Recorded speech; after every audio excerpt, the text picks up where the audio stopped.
እግዚአብሔር ከአንቺ ሰው ሆኖ ሙሽራው ከጫጉላው እንዲወጣ ከአንቺ የወጣ እመቤቴ ማርያም ሆይ ደስ ይበልሽ ብሎ ዮሐንስ አፈወርቅ በድርሳኑ እንዳመሰገነሽ እኔም አመሰግንሻለሁ።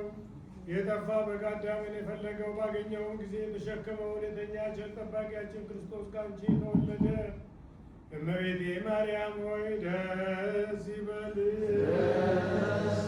እግዚአብሔር በደን የጣላት ሔዋን ጽኑ የሚጎዳ ማሰሪያዋ በአንቺ የተቆረጠላት እመቤቴ ማርያም ሆይ ደስ ይበልሽ። እግዚአብሔር በብሩህ ደመና ተጭኖ መጥቶ በማኅፀንሽ ያደረ እመቤቴ ማርያም ሆይ ደስ ይበልሽ። በቅዱሳን ነቢያት በቅዱሳን መላእክት ታጥሮ የሚኖር ከአንቺ ተወልዶ የተገለጸልን እመቤቴ ማርያም ሆይ ደስ ይበልሽ።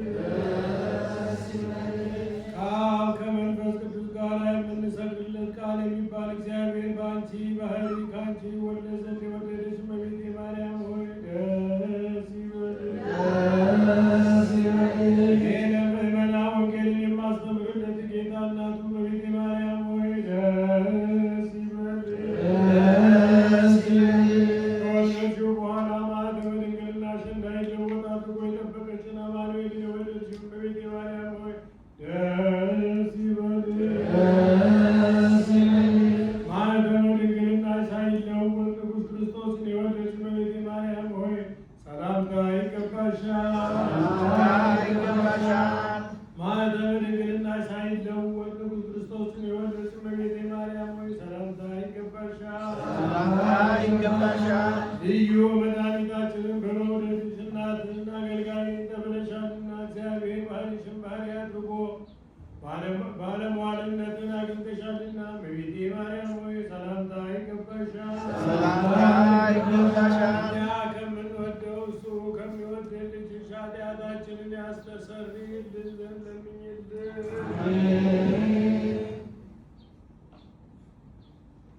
ልመና ክብሯም ለዘላለም በእኛ በእውነት በድንግልና አምላክን የወለደች በድንጋሌ ሥጋ በድንጋሌ ነፍስ ጸናች ክብርት እመቤታችን ያደረገችው ተአምር ይህ ነው። የእግዚአብሔር ማደሪያ በምትሆን በከበረች ኢየሩሳሌም ያደረገችው ድንቅ የሚሆን አምላክን የወለደች የእመቤታችን የተአምሯን ኃይል ስሙ። በዚያ ወራት በክርስቲያን ላይ ጸብ ክርክር ባደረጉ ጊዜ ከክፉዎች ወንበዴዎች ጸብ የተነሳ የነጋዴዎች መንገድ ተከለከለ። ያን ጊዜም ቀኑ ብርሃን የወረደበት የከበረ በዓል ፋሲካ ነበርና እንደተለመደ ሥርዓት መንገደኞች አልተገኙም ነበር። ኢትዮጵያዊ ከሚሆን ከአንድ ነጋዴ በቀር ማንም አልተገኘም። ከዚያ በኋላ በየሥርዓታቸው በዓለ ፋሲካን ለማክበር የሮምና የፋርስ ሰዎች፣ የአርማንያና የጽር ሰዎች፣ የገላትያና የሶርያም የእስክንድሪያም ሰዎች ከጳጳሶቻቸውና ከሊቀ ካህናቶቻቸው ጋር ተሰበሰቡ። ብዙም ጉባኤ ሆነ። ከኢትዮጵያም ሰዎች ነጋዴያን በፈለጉ ጊዜ ከአንድ በቀር አላገኙም። በአደባባይ መካከል ጠርተው አቁመው ባልንጀሮች የኢትዮጵያ ሰዎች ሳይኖሩ አንተ ብቻህን ምን አመጣ አሉት። ፊት የጠቆረ መልክ የከፋ አንተ ከእኛ ጋር ምን አለ አሉት። አሁንም አንተ ከጉባኤያችን ተለይ አሉት።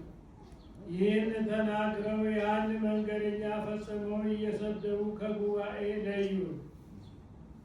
በእኛ የሚመኩ ኢትዮጵያውያን ሰዎች ትምህርታቸውን እስኪ ዛሬ እናያለን እያሉ እርስ በርሳቸው ተነጋገሩ። ለግብፅ ሰዎች እኛ ካልኖርን የትንሣኤ ብርሃን አይወርድላቸውም እያሉ ይመካሉና። ይህን ተናግረው ያን የኢትዮጵያ ወገን መንገደኛውን አውጥተው ሰደዱት። ያን ጊዜም ያ መንገደኛ በፍጹም ልቅሶ እያለቀሰ ከጉባኤያቸው መካከል ተለይቶ ሄደ። ከእመቤታችን መቆሚያ ገብቶ እመቤቴ ማርያም ሆይ ግፌን ተመልከቺ፣ መናቄንና ከዚህ ከትልቅ ጉባኤ ሁሉ መለየቴን እወቂ አላት። መንገዴ በረሃብ በጽም በወዝ ድካም የሆነ ልጅሽንና አንቺን ስለ መውደዴ ነውና ይህንም የመሰለውን ተናግሮ በቀራንዮ አንጻር በተሰራች በዕብራይስጥ ማርያም ሀ በሚሏት በእመቤታችን መቆሚያ ላይ ይጸልይ ጀመረ። ያቺን ቦታ የእመቤታችን መቆሚያ ብለው መጥራታቸው ግን ያን ጊዜ በዕለተ ዓርብ ልጇ በዕፀ መስቀል ላይ ተሰቅሎ ሳለ በዚያች ቦታ ላይ እመቤታችን ቆማ አልቅሳለት ነበርና፣ ስለዚህ ያቺን ቦታ መቋመ እግዝእትነ ማርያም ብለው ጠሯት። ከመንገደኞች ያዘነ የተከዘ ሁሉ ከዚያ ቦታ በጸለየ በለመነ ጊዜ የልመናውን ዋጋ ከእመቤታችን ዘንድ ፈጥኖ ያገኝ ነበር። ስለዚህ ነገር ያ ነጋዴ በዚያች ቦታ በፍጹም ልመና ሳለ መበደሉ መሰደዱንም ወደ እመቤታችንም ሲያስታውስ ለዚህ ለተበደለና ለተሰደደ ከብዙ ባለጸጎች ጉባኤም ተልኮ ለተለየ መንገደኛ ወደዚህ ቦታ ከሰማይ ብርሃን ወረደለት። እሱ ግን ወደ እመቤታችን ለመለመን ጸሎትን በማዘውተር ልቦና ወደ ሰማይ ተመስጦ ነበርና በእጁ ላይ ቦግ ሲል ያን የብርሃን ፋና አላየም። ነገር ግን አይሁድ በዚያ መንገደኛ እጅ ላይ ብርሃኑ ሲንቦገቦግ በሩቅ አይተው እጹብ ብለው ፈጽመው አደነቁ። የኢትዮጵያ ሰዎች ሃይማኖታቸው ምንኛ የቀና ድንቅ ነው አሉ። ለተበደለ ሰው በሰማይ ወረደለትን ብርሃን እዩ። የእግዚአብሔር ማደሪያ አንተ ሰው ብለው ጠርተው ክቡራን የሚሆኑ እጆች ላይ የሚያበራ ይህ ፋና አታይምን አሉ። ያን ጊዜ አእምሮ ተመለሰለት፣ ሐዘኑም ወደ ፍጹም ደስታ ተመለሰለት። የእመቤታችንን የተአምሯን ምስጢር ባየ ጊዜ ከመበደሉ የተነሳ ለብቻው ብርሃን ስለወረደለት ደስ አለው። ያን መንገደኛ የናቁትና የገፉት የተሰበሰቡትም አይተው አፈሩ፣ ደነገጡም።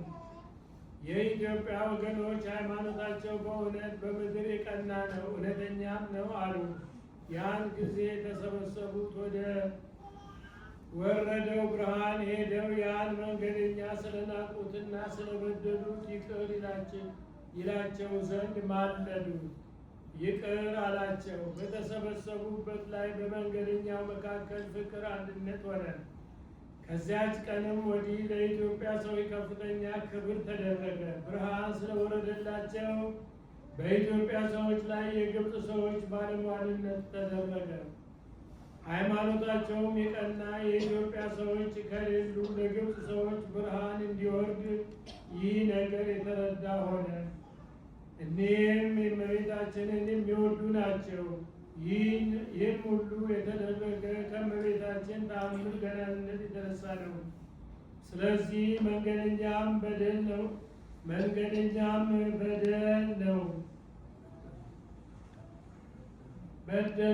ልመና ክብሯን በእኛ ለዘላለም በእውነት ይደርብን። በቤታችን ከቅድስት ድንግል ማርያም ረድኤት በረከት በሁላችን ላይ ይደርብን። በሰላም ያዋለን፣ በሰላም ያሳድረን፣ በሰላም ያዋለን። የተባረከ የተቀደሰ ቀን ያድርግልን። በዓላችንን ባለ ደስታ ያድርግልን።